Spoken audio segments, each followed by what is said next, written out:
and the rhythm are to those notes.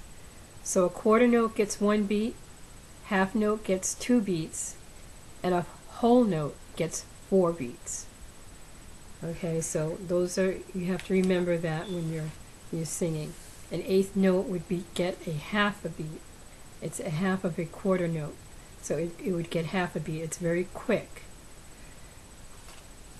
Okay, so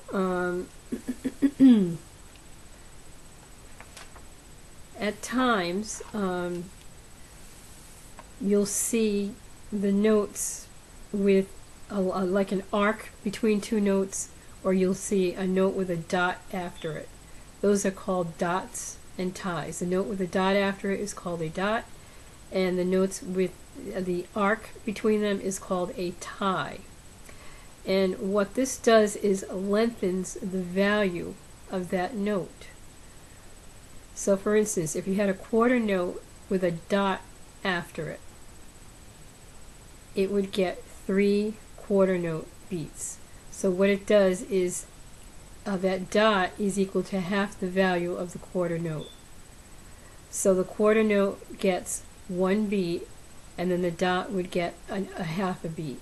So it's 1.5 beats that we're going to be singing for that quarter note with the dot after it.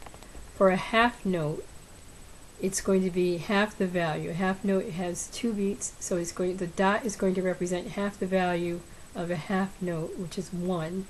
So we're going to be singing 3 quarter note beats with a dotted half note.